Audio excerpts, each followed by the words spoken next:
Welcome to the Bush League Huddle podcast. I'm Raj, joined alongside, as always, Nacc and Fab. And on today's episode, we are continuing our fantasy football fan-led fantasy football preview series. Last week, we did the AFC East. I want to take the time to thank Guido, Nick, and Spiro for doing a great job representing the respective teams. This week, we're going to be doing the NFC East, so we're going to obviously feature the Eagles, the Cowboys, the Commanders, and the Giants. So first, before we and oh, man. No, he got it right. No, Nacc's correct. Nacc is 100% correct. Nacc is 100% correct. Yes. But before I introduce our first guest, guys, Canada, England, I just want to say quickly, the Commonwealth won either way. No. The Commonwealth went 1-1. Either way, you guys should. No. We all should be rooting for England. Can we jump on to the first guest? Are you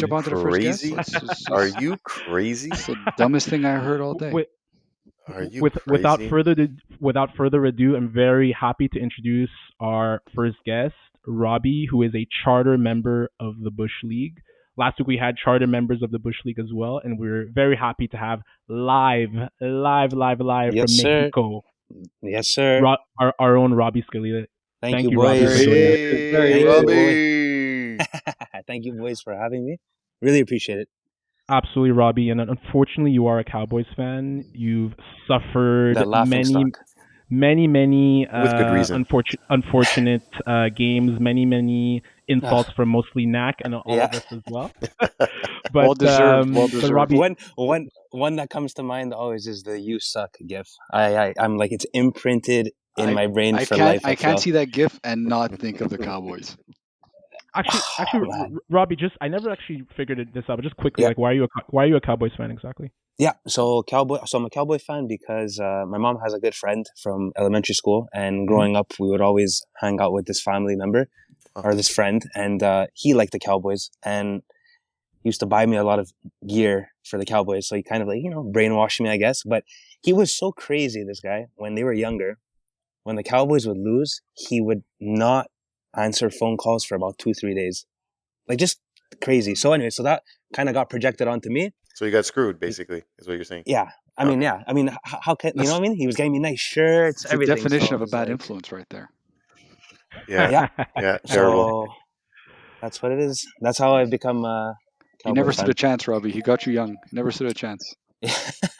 I guess it's a cool story. I guess it's a cool story. Yeah, I guess, you know? I mean, back then they were probably winning. They were probably just finishing winning their one. This is now in the 90s. We're talking, right? Yeah. So it was fun to be a last time they won. It was definitely fun to be a Cowboys fan. Hey, who knows, right? But shout out to Cosimo Roli. That is, in case maybe his son happens to come across this podcast, that's who it is. Nice. Who knows?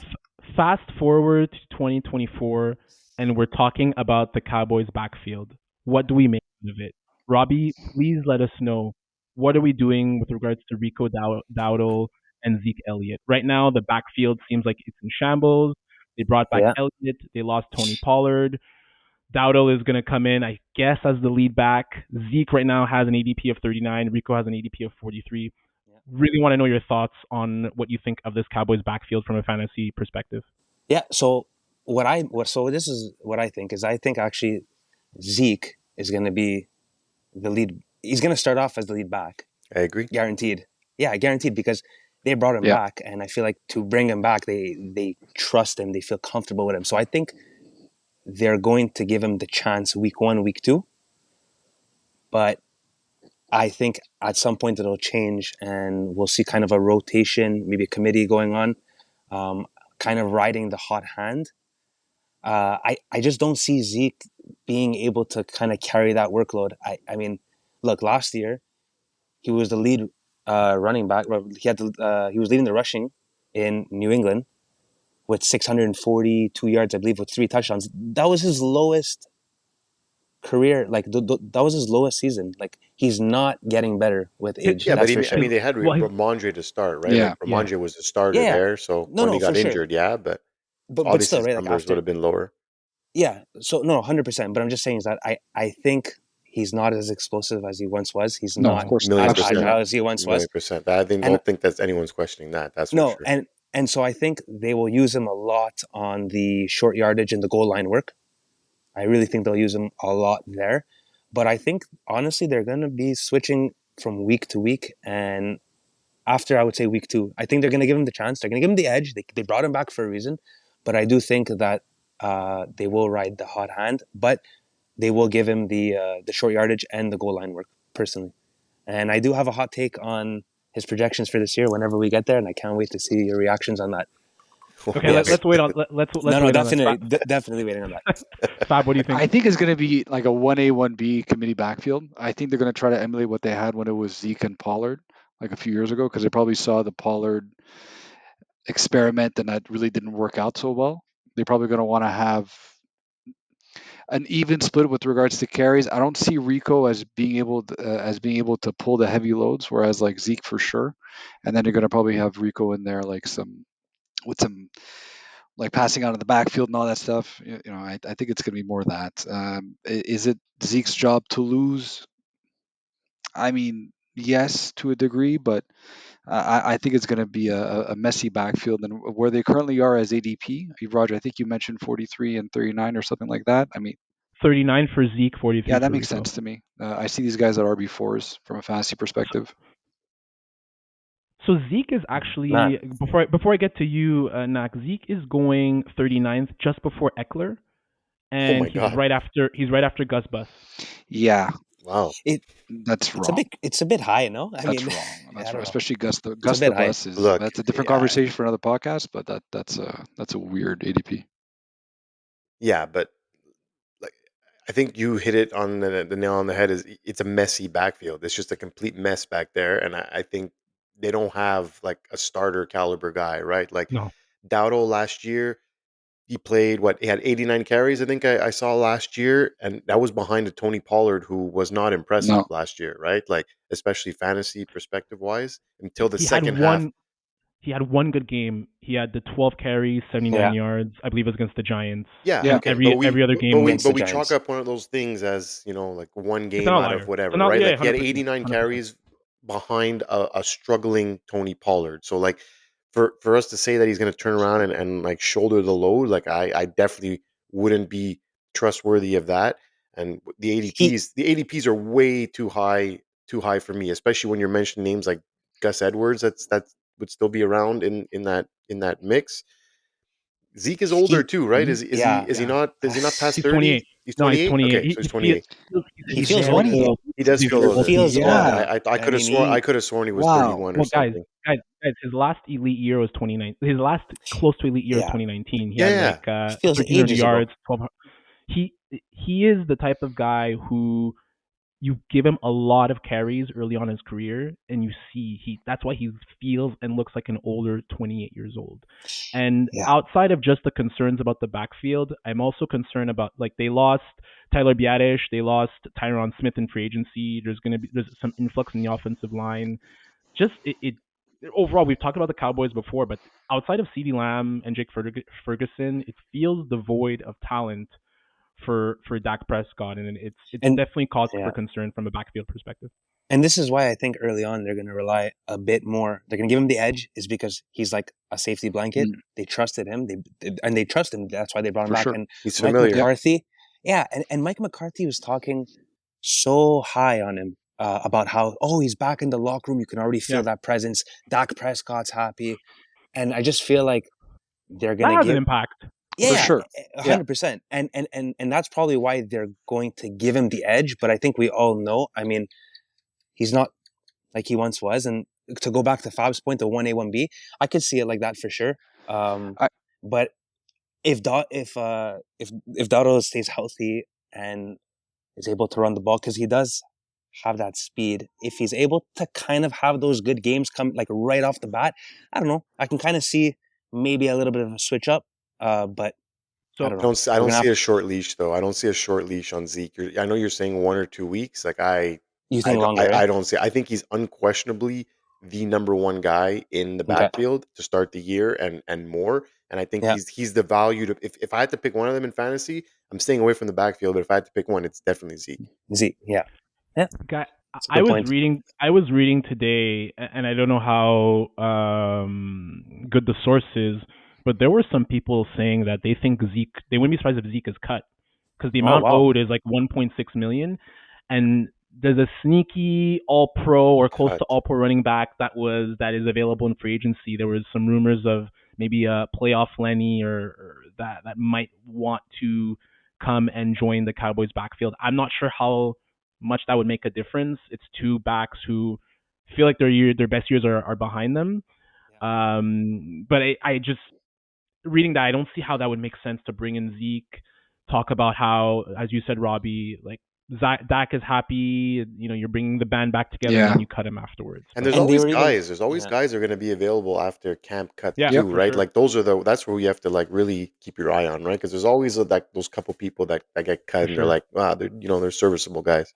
Yeah, I didn't hear about that, but I feel like I don't know. I find that's a little crazy. No, yeah, that's like weird. I mean, you just brought in Zeke back, okay, and like Jones loves the guy. Yeah, like he does. Like he gave him 90 million. Yeah, and now he's there for peanuts. Like they're not gonna cut him. A bunch of running backs. Okay, maybe not as good as Lenny, but like, come on, like. Why are you already going with that narrative? Like, but maybe, like, I don't know. I just find that there's not enough news out there, Robbie. That's why there's always going to be something swirling. It's such a classical Cowboys little mess, I feel. So, Robbie, what was your big take? My big take? I mean, I don't know how big it is, but so I think we're going to end the season for Zeke, at least, 942 yards. Oh, my God. Oh yeah, down to the 2 yards. Just rushing. That's just rushing. Total yards. 942 total yards. Yeah, it's a little bit more easier to swallow. Okay. Of course, and 9 touchdowns. 9. I'm not. I don't think the 9 touchdowns is that crazy. Honestly, I don't think. Yeah, I don't think the 9 touchdowns is that crazy. I was even going to say like I wouldn't be surprised if we hit double digits. Yeah. Oh wow. Yeah. Okay. Well, like double digits, like 10. Like not like double digits, like off the page. Prediction. Your prediction is not that bad. 942 total yards, I think makes more sense. I thought you were starting with rushing. Just rushing. Like, no. Sorry, that's a big number. So 942 and 9. I think. Look, he's gonna get a lot of the goal line, and I think within the 10-yard mark, he's getting it, and I could see it happening. I really that makes sense to me. I could see it happening, and I just wanted to see what you guys thought of this, but Rico Dowdle, I just want to know, if anyone's seen his some of his highlights, like, does he remind anyone of DeMarco Murray a bit? I don't know. I see like these little glimpses of DeMarco Murray in there. Once he breaks loose, no, it's just me. It's just me. Not for me. Love DeMarco Murray. Yeah. I looked at Rico Dowdle's South Carolina stats. That's and El Presidente talking.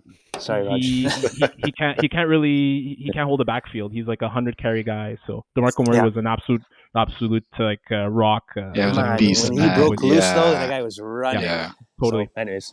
Totally. Before we let you go, Robbie, can we just get? So you gave a absolutely ridiculous prediction about Zeke Kelly. Can we get a little prediction on how the Cowboys' record will do and how they'll finish this season, please? Yeah. So what I'm thinking here is, I'm thinking the Eagles are going to finish top. Wow. Yeah, I really do. For a battle with the Commanders. I think the Commanders are going to be up there with them. Yeah, what's going on here? And I know. I know. How many beers have you had? This is just talking. How many beers have you had? This is just talking. Too many to count, Fab. Too many to count. Apparently. No, this is just talking. Jeez. And I think the Cowboys are going to go 3. I think the Cowboys will finish off 3rd. Cut his mic. Kick him out of the podcast. We're done. Yours truly will finish last. The Giants. I'm sorry. We shall see, though. Man, I have them at 12-5 or 11-6. So what do you guys think? Who's this? The Cowboys. I have them winning the division at 12-5. My guy. I just think maybe 11-6. It's just like Raj said, the defensive line, the messy backfield. You're just kind of leaving. Their defense is still very good, though. Like the defense is solid. You're right. Still very good. Dak is still very good. CeeDee Lamb is still very good. Team. Like it's. Ferguson, I know. Brandon Cooks, I know. I just, I don't know. There's just something. There's just something off, I feel. Well, it's a make or break year for Mike McCarthy if they don't. I think it's conference championship or bust. Like they don't. It's conference championship or bust. No, he doesn't have a They don't make contract it, next year, so he's exactly. he's a lame duck coach right now. So and obviously we know who's out there sitting there, free agent Bill Belichick having fun with. Don't get me excited, Raj. I don't see how Bill Belichick can ever work under Jerry Jones. I don't see how that relationship can ever happen. Like but it's two old white men, but they both need complete. They will make it work. It's Joe Biden versus Donald Trump. Like they both need complete control of their operations, and neither one will concede control. So I don't see how that's ever going to work. That's amazing. We shall see. Robbie, thank you so much for joining us. Thank you for joining us from Mexico. Thank you, Robbie. I hope that squeaking wasn't actually bats. But if it is, I trust that you know what to do. Run for the hills. And I thank you guys. Thank you guys a lot for asking me to come on. I really appreciate it. And have a good one. Have a beer for us, okay? Thank you. Robbie. Ciao, Robbie. Yes, sir. Ciao, guys. Thank you, Robbie. All right, so that was Robbie Scalia talking about the Cowboys. Yeah. We're not gonna have talk about we're not hot gonna take. have That was his hot take. Can we snip that for we got that's gonna be on that's going on the socials, eh? Like that clip, we know that, right? Okay. Oh, for sure. So moving on to the Eagles, and we're pleased to join Eagles fan Corey. Yay, Hello, Corey. There he is. Man? How you doing, guys? Thanks for having me on. Anytime. Thanks for being on, actually, Corey. So we wanted to see with you, being a long-standing Eagles fan, there's been obviously a lot of talk about Jason Kelce, Big Dom, but there's been a big change with regards to the offensive coordinator position. Kellen Moore comes from the Chargers and is going to be joining the Eagles, where there was really big issues with the offensive coordinator and the offense last year. Who do you foresee being the biggest winner on the Eagles offense with Kellen Moore as new offensive coordinator this year? I want to say Jalen. And the main reason behind it is just because, quite honestly, when you look at the offense and how it was running last year, you can look as early as week 1 and you could tell that it was stale. They ran a lot of the same plays, and they were winning games, but look at the second half of the season, really, the last 6 games and how that ended.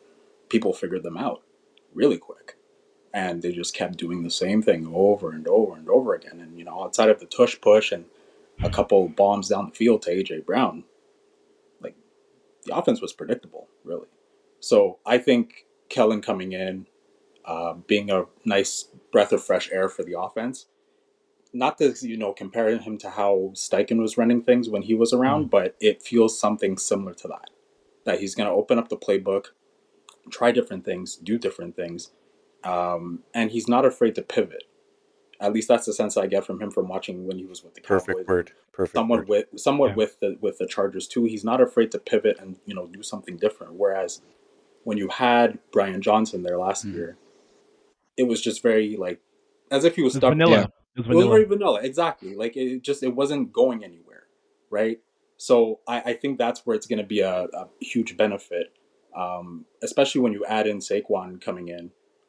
The problem with the backfield too, looking at last year, yes, DeAndre Swift is good. There's no doubt in my mind. How he reached at that many yards on rushing with that offense, God love him. But quite honestly, yikes. So him coming in kind of changes the dynamic of how they're going to distribute the ball. And that was very much something that Jalen needed last year, and it was just flat out missing. You had Miles Sanders that could catch the ball. Yes, he had, butterfingers here and there, but he could still do it and get the ball down the field. Then you have DeAndre Swift trying to do it. Wasn't as effective. And Kenny Gainwell, basically you give him the ball, the play dies every single time. So too many backs. There was Boston Scott there were a lot of backs. Boston Scott too. It's just and they they forced getting them involved. I feel that's exactly it. They forced getting them involved, and it just wasn't working. Defensive coordinators knew it was going to happen. It was just you give them the ball, the play dies, and they're off the field, right? So I think really in the end, I say Jalen, but now thinking about it, I think the entire offense is going to benefit from Kellen. That's exactly my first line that I had is the whole offense is going to benefit from that. And I know Rod, you mentioned in previous pods that he's a guy that likes to run a lot under center, but I think Corey said it right. He is going to pivot. He's going to see that that's not a fit for Jalen. Jalen is not an under center quarterback. He's a guy who likes to run the option play, and that's what he's really good and on the run and on the move. So I think I know I don't think we're going to see a lot of under center. I think like Corey, like you said, Corey, he's just going to pivot. He's a guy who's going to pivot and make stuff work. He's not going to keep doing the same things like last year and be predictable and stuff like that. So yeah, I fully agree. I think with a guy with a runner like Barkley, they haven't had a guy like that since what DeMarco Murray was there.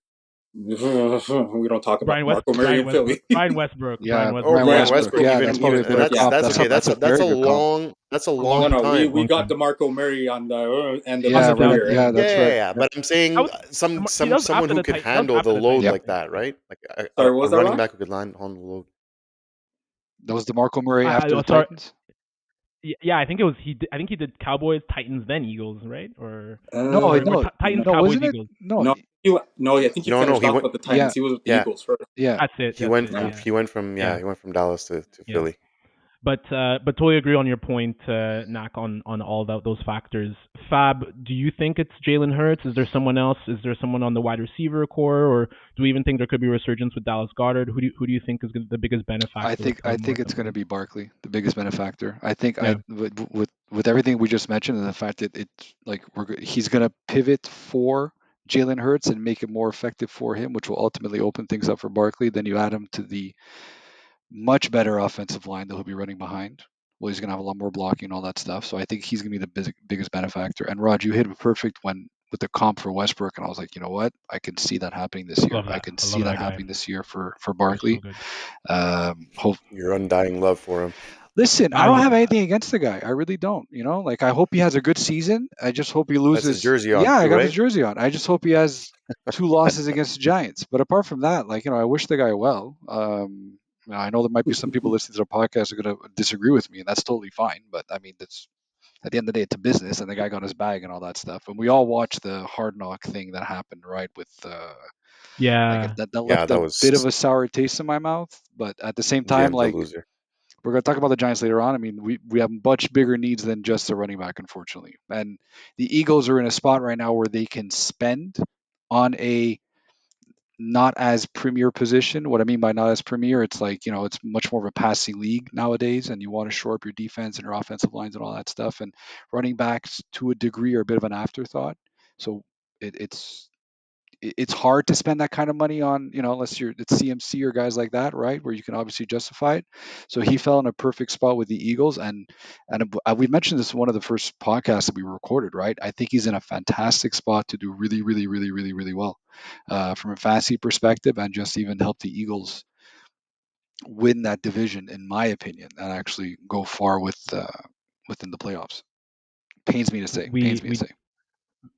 We massively disrespected Shady McCoy. I don't know why that I forgot about Shady McCoy, but within that Brian Westbrook aspect, Shady. No, I'm not saying he wasn't a beast, but just comparing players to players, I feel like he comps better with Westbrook than with Shady. Yeah, you're right. Yeah, because more of the receiving aspect. So they don't play the same type of game, to be honest. Like I see more of a Westbrook than Shady. Yeah, I agree with you. Shady was very finesse. Very finesse. Very finesse. And that's not to say Saquon can't, be that finesse guy. He's got some finesse 100%. In his game. It's just not his MO. Yeah. Prime Shady was awesome. Prime Shady was cut on a dime. Let me put it this way. Prime Shady was winning me fantasy leagues. Yeah, man. He was so much fun. So much fun with Deshaun Jackson there too. That was nice. Corey, I want to go back to you for 1 second, but for me, I think the running back, I agree with Saquon. I'm not going to belabor the point. I think the Eagles, there was an over-reliance on the tush-push because Jalen regressed, and also from an offensive point of view, there just wasn't a lot of creativity. So it was like, 3rd and short, 4th and short. Like we saw them tush-push from 3rd and 3, 3rd and 4, and they got it, right? And that's, I think, a lack of confidence, whether it's in the running game, lack of confidence in the passing game. So I think the Eagles, running back TDs are going to be the biggest benefactor with Kellen Moore being in play. But I just want to go back to you, Corey, regarding Jalen Hurts. I feel, we talked about make or break years with the Cowboys with Mike McCarthy. I think this is a make or break year for Jalen Hurts because year one, rookie, he made it to the playoffs. I believe it was against Tampa. He looked horrible. Obviously, year two, he made it to the Super Bowl. Year three, I thought it was a meh season. He got the big deal. He's borderline top 10 QB. Now the pressure is on. Like, you have a lot of talent with you. So do you feel he's poised to kind of have that MVP type of season, or are you thinking this is what he is? He's a one read quarterback who is really reliant on his running but can't really make the big throws like all the other quarterbacks can. He can make the big throws. That we can always talk about that, but I mean the pressure's on the entire team, but I'd say more pressure is actually on Sirianni than it is on Hurts. Quite That's a good honestly. point. Hurts is signed, man. He doesn't really have a worry. That's it. Jalen got his bag. He's staying put. Best case scenario, he's like, depending on how the season goes, he's not going anywhere. You're in Philly. You're in Philly, and you're making that much money. Yeah, and who's behind him? No, It's gonna come. Naturally, It's gonna you're start gonna coming, get all man. the pressure that comes with it. That's totally normal. But I would probably lean more towards the pressure being really on Sirianni than anybody else. Because quite honestly, like for me, when I was watching basically that whole collapse through the second half of the season, plus that abysmal playoff game, my initial thought was these guys don't want to play for this guy anymore. Like, they quit on him. That was my thought. So when I saw that they were bringing him back, I was beyond shocked because I thought he was basically.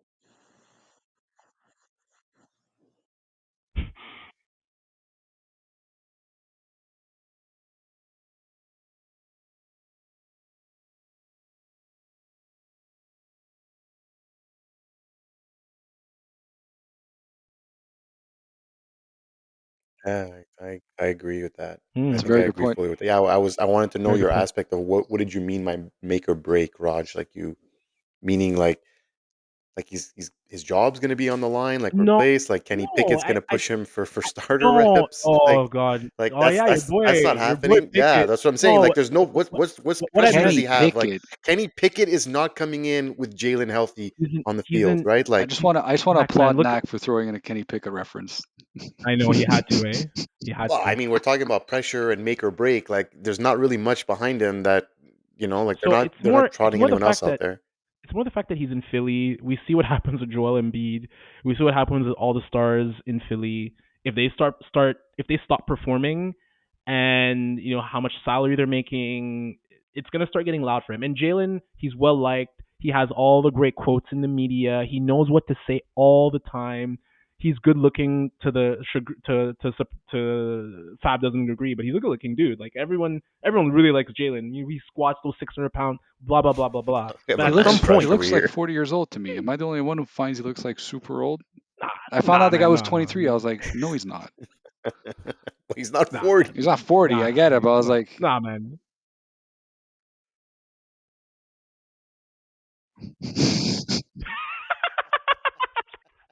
My point being is that I think he's not going anywhere, but the pressure will start mounting and mounting and mounting. And Donovan McNabb, I get Donovan McNabb vibes with Jalen Hurts a bit. That's all I'm saying.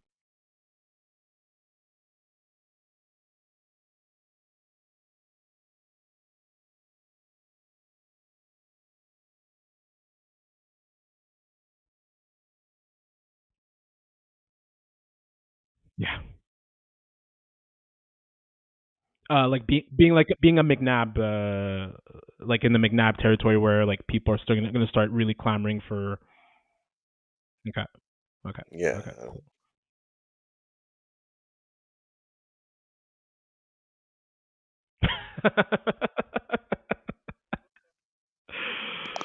it's a great Nice. callback.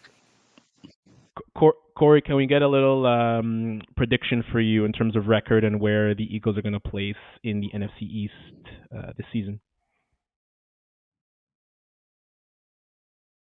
Okay.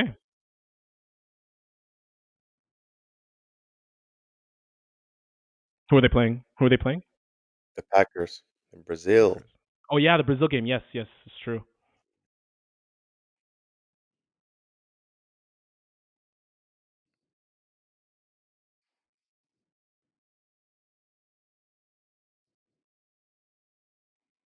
Wow, is that a fact? Yeah. That's Wow. true. I remember that. Wow. Interesting. I have them at the same thing. 10-7 or 11-6, either one. Corey, do you have a big Dom prediction?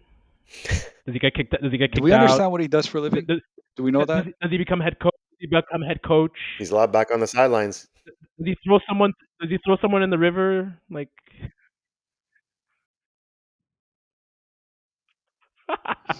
I don't know how bold that is. yeah, seriously, I'm there for it. Has he? Well, there's more chances of it. He has. Yeah, he's been around for a while. Yeah. He's been for a long. I didn't realize he's been there for that long. I didn't know. The players love him too. The players love him.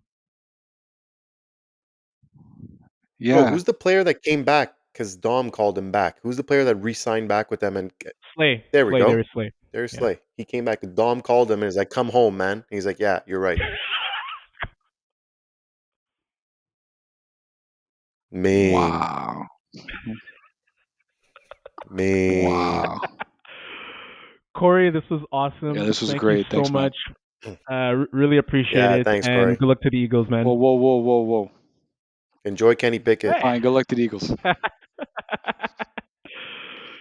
Take care, Corey.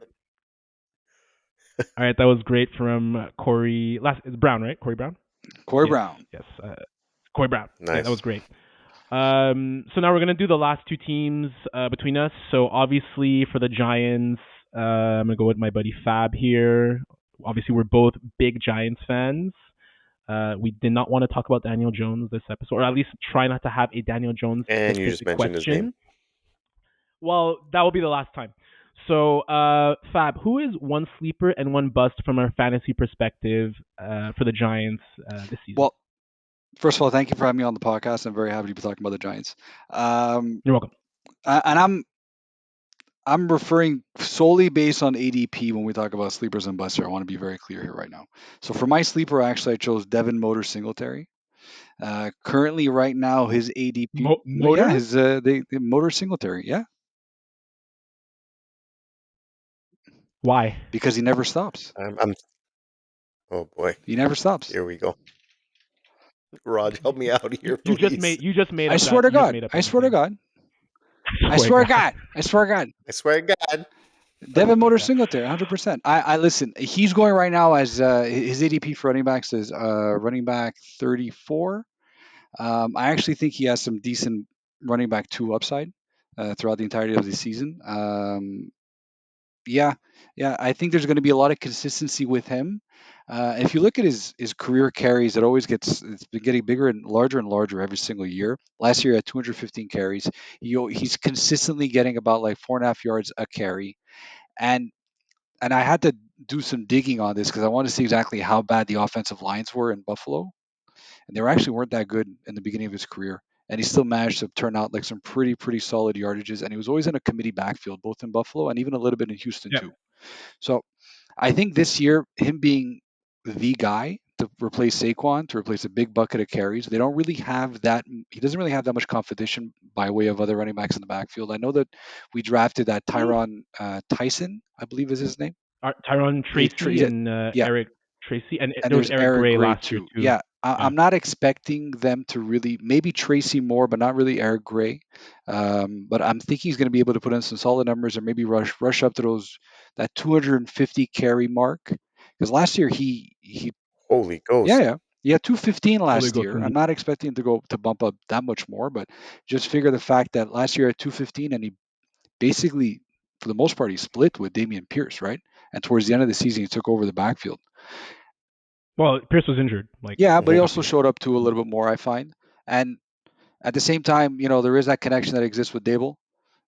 So there is that history there, and he's going to want to go get his guy, and he's going to be that every down back. I think he's going to really be helping them out on the short yard situation. Plus, I mean, the offensive line did get better, and that's not saying as if like it's leaps and bounds for what it was last year, because last year was absolutely horrible. Totally. But they did spend proper money on the offensive line, and they also changed their offensive line coach. And the name is escaping me, but it was a coach from the Oakland Raiders last year.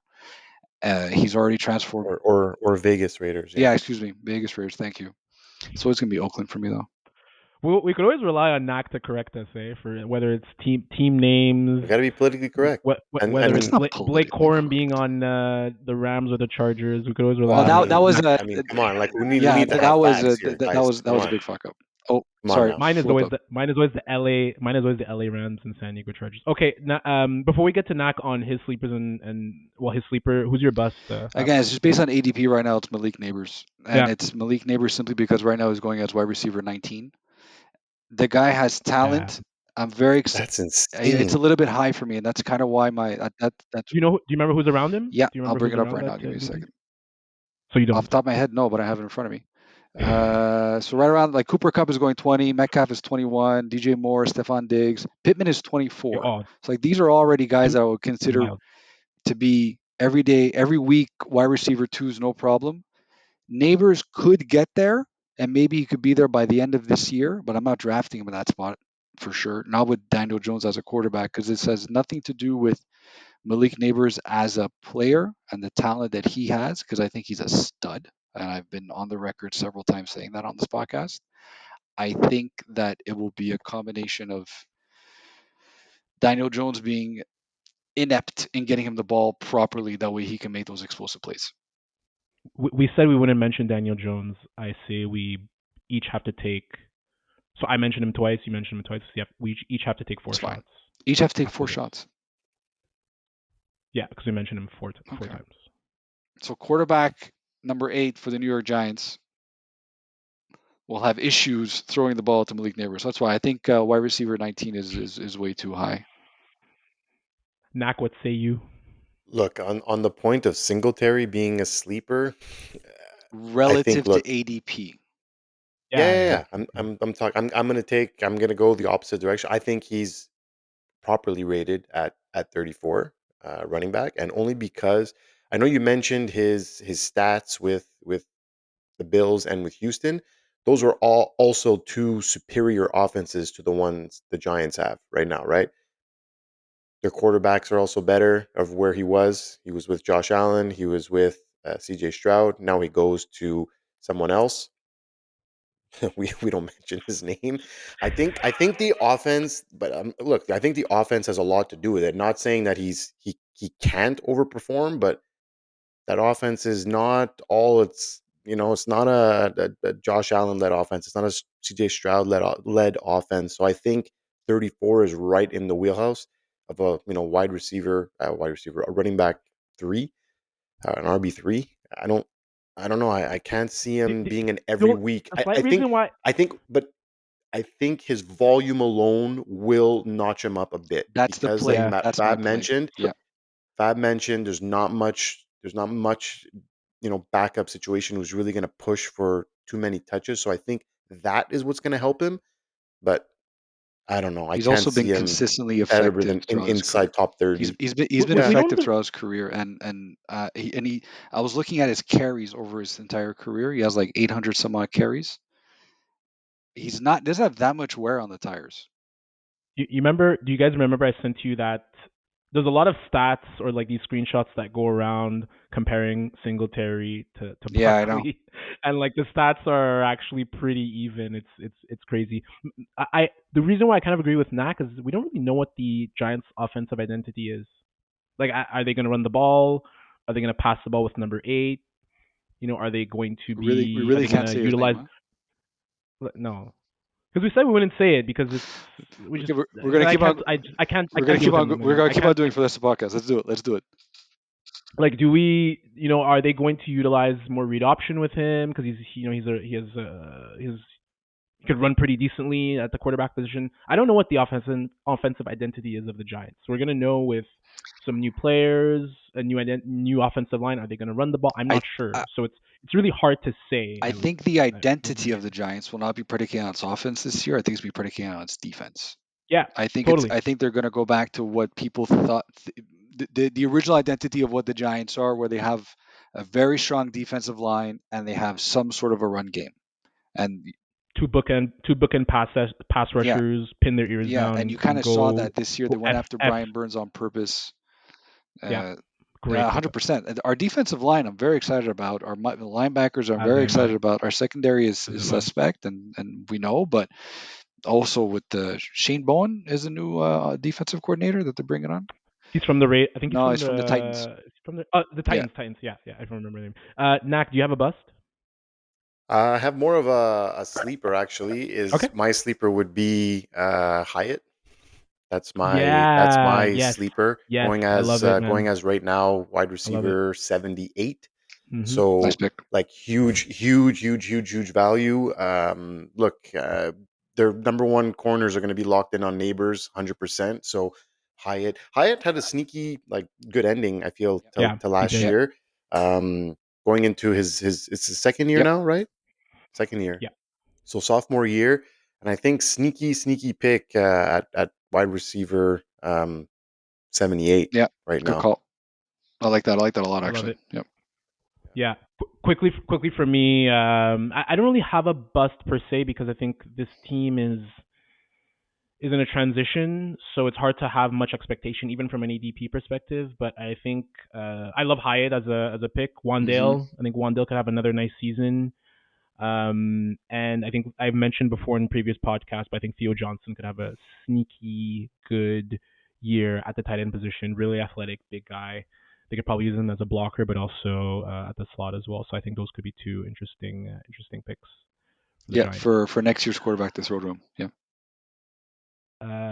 Hopefully not Shader Sanders. Yeah. I just saw something that he mentioned that the Buffaloes are going to be everyone's Super Bowl this year. I just saw that too. I'm like, gross. I can't with this guy anymore. What did he say? The Buffaloes going to be everyone's Super Bowl? The Colorado Buffaloes are going to be everyone's want to beat them. Super Bowl. Everyone's going to want to beat them. Yeah. Just it's fine. It's clouds. It's okay. Let them have fun. It's whatever. All right, so we're going to finish off with the Commanders. Nacc, you're going to represent the Commanders. Wait, can I get my prediction for the record? Redskins. Oh, yeah, of course. Yes, sorry. I'm so sorry. Yeah, so they finished last year 6-11. They're going to go 7-10. That's it. That doesn't help. That doesn't help us. That doesn't help us, man. I had the same thing, though. I have 6-11. I think they're going to be slightly better than last year. But it's a 7-win team, 8 max. Yeah. If for me, that doesn't help us. It's either let's make the playoffs or be really bad to get that QB, and then we could really start defending. I don't want to jump too deep into this, but there are quite a few quarterbacks already being touted to go in the first round last year, apart from Shader Sanders, right? There's that guy Owen Beck, I think his name is Beck. Owen Beck, Quinn Ewers. There are guys, and not Cam Ward. And last year, a 6-11 record got you a 5th overall pick or whatever it was, a 6th overall pick. So it's pretty rare that happens. I was going to say that's not a horrible record. That's it's 6 wins. 6 wins. Look, I don't think the QB class is as good, but at the same time, Jaden Daniels around this time. I was going to say, let's pin this podcast and bring it up in a year from now and see exactly where the QB class is, because I'm sure some guys are going to come out of nowhere, and all of a sudden it's he's, is the best thing next to sliced bread. I'm sure that's going to happen again. Totally. Always happens. All right, so for the Commanders, so Nacc, Austin Ekeler was a borderline RB1 in 2021 and 2022, but in 2023 he battled lots of injuries. Can he regain that status in 2024, or is Brian Robinson the back to own? Look, at first glance, when you look at it, first of all, Brian Robinson's numbers don't really jump off a page. When you really look and dive into his numbers as a whole, he had less yards than he did the year before in 2023 when he was healthier. He only had 178 carries. And Antonio Gibson was not he was always in the doghouse. He was Mr. Fumble guy. They were even putting him on special teams. The guy had everything. I know that the team itself was kind of a train wreck last year too, but Ekeler comes with the name pedigree. He's only 29, so he hasn't hit that 30-year-old season. If he is in fact healthy, I'm definitely going after Ekeler before I go after Brian Robinson. I don't think it's going to be a clear 50-50 split, but right now Robinson is going a little bit higher, actually. He's going 27th off the board. Yeah, I saw him 20. And Ekeler, as we mentioned, was 36. Yeah, 30. Yeah, exactly. So like a little bit higher, and Eckler's closer to the Zeke and like Tajee Spears, Jonathan Brooks. Like, how is Jonathan Brooks going ahead of Eckler? I feel like that doesn't make sense. Plus, like everyone quickly forgets there's a rookie quarterback there who's going to be starting, right? Like that's PPR monster written all over it, like dump Yeah. offs and stuff like that. Like it's Great point. that's a QB's best friend, right? Dump it off to your running back, and who better than an Austin Eckler to be, dumping off like he's been doing that his whole career, right? So no, I think if healthy, I'm definitely going Austin Eckler before I go Robinson. Fab, you Yeah, I agree? think you get better value with Eckler than you do with Robinson. I do agree with that, especially at their current ADPs. I still think that the backfield belongs to Brian Robinson, like from a running back carry standpoint. Mm-mm. And I think Eckler coming in provides more relief to Jaden Daniels than it does to anybody else. I think it's going to be that safety blanket on third downs type thing. I think it's going to be like Nacc, you hit PPR monster. Like I don't disagree at all. I think Austin Eckler's really going to push for a lot of receptions this year. But yeah, they like Brian Robinson. I think he's going to be their running back for like first down, second down, and like he won't be there for all three downs, maybe not. Or if they do, it's going to be some sort of a package with Eckler. I think Eckler at his current ADP has value, but this is another backfield that I'm also staying away from. If I'm being honest with you, Really? there's It nothing that really is. really interests me here, and we talk about the other guys in similar position that are available in that spot. Like Eckler's going at 40. I mean, there's Gus Edwards like right before that. That's a little more interesting to me. There's you could say, Really? In PPR? listen, you're getting You you're take Gus running Bus back. over He's Eckler? running back 40 right now. Like that's RB4 Yeah. territory. At that point now, I'm looking for lottery tickets. I'm not looking for guys that I expect to start like when I have bye weeks. But you think Gus Bus is a lottery ticket where he's not No, I catching? think I Gus mean, Bus is sure, actually a he's. very good. Uh, I do yeah, too, and I've said it. I've said I I'm do just too, saying but I at still that like. at I that think. spot, like we're talking about Yeah. like in the 30 to 40 zone over there, right? I Right. mean, even Devin Fair. Singletary is there as well in that same. Like I would take Devin Singletary at 34 than I would Brian Robinson at 30. Devin Motor You guys, Singletary. Google it. Like you think I'm joking? Like it's there. It's not even me. The It's worst. not because he's got a motor and Like, he never was it supposed stops. to be Motor City? Like Motor City sounds like I don't know, Singletary, Roger. I or don't know. I didn't make Google. Jeez. okay. I'm gonna do a deep dive. Eckler works best when he's not taking a beating. So like he Facts. had 200 carries back to back years. The 2019 season, I think this is what the Red Commanders. Redskins. Redskins. No, you Say got it. it You right could the say it. first time. Redskins. You We could did say say it. we're This politically is what correct here. It is Redskins. this is what the Commanders need to strive for in terms of the workload. 132 carries, 557 rushing yards, 3 rushing TDs, 92 catches, 993 Yeah. yards, 8 TDs. He was PPR. He was fourth RB4 in Yep. PPR, and that year with the San Diego Chargers. Was he with San Diego back then, or Let's am go. I? Let's go with San What? Diego and wait for someone to correct us in the Let's comments. Yeah. yes. Let's say with the San Diego Chargers, Melvin Gordon was the Brian Robinson, and he still finished RB22. He had like almost 200 carries, 8 TDs. So I think Brian Robinson and Eckler will be both ownable. I don't think Eckler is going to get back to RB4 status. He has too many miles. I think the last No, 2 years have really no. no. He's taken too much of a beating. But I think like if people want to be reassured about Eckler, I think mid-tier RB2 flex is a good value for him, and I still think Brian Robinson could be an interesting play as a depth running back. Don't I wouldn't shy away from Brian Robinson, and I wouldn't shy away from Eckler either, as long as they use both of them the way we just described here, similar to how Eckler was And that's the first used. point. Yeah. That's the trickiness of it because we don't know, right? You We don't don't know know. Mhm. before the season So starts. I It's looked. new, so Good point, Nacc. So I looked in a little bit at Kingsbury's splits when he was with the Cardinals, and he really rode James Conner. Like Conner was like a 200 carry back, but Conner is a different beast. yeah, Also different style. injury prone, but he's a bit more of a rammer. So He's a bit more of a rammer. Pause. I mean, It is what It it is what it is. is. it is what it is. What it is. Thank you. It is. I got no other comeback. Nacc, I will not forget this time. Prediction for the Commanders. Yeah, look, it's a very good very good time, I feel, to be a Commanders fan. They got rid of the owner. There's new blood in there. They just got potential franchise quarterback.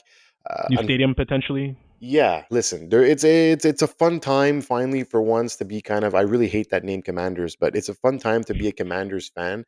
But unfortunately, there are going to be some growing pains to that, and so I'm predicting probably around that 5-12, 6-11 type season, last in the division, another high draft pick, and just keep building and moving. I think Jaden's probably going to struggle a bit year one. Any thoughts, Fab?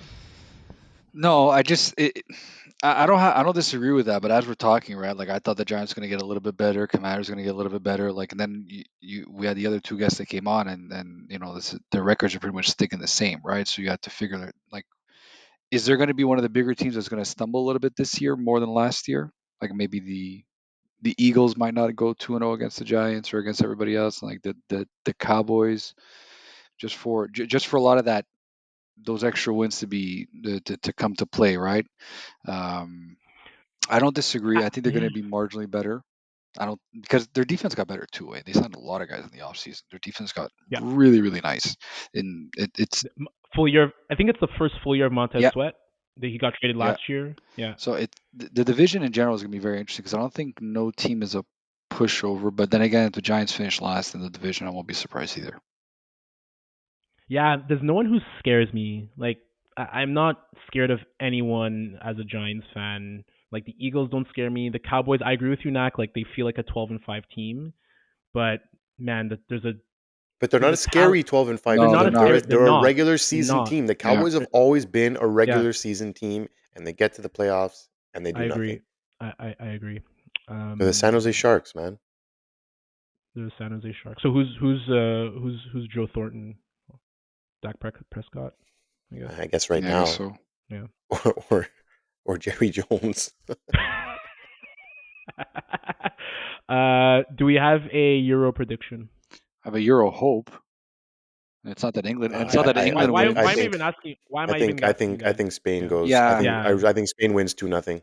I think it's 2-0 Spain. England for like, if I have to like say one good thing, today was probably the best game they've played all tournament. Yep. They've played a really lousy tournament. They got the easy side of the bracket and made it like really hard for themselves to get to where they are. So look, I'll give it to them for the grit that they had to get to the finals, second Euro in a row. But I think Spain, after watching them first game, like, I should have put money down on Spain. That team is just insane. The young talent that they have on the wings is just incredible. And I just don't think that England is going to match up well with Spain.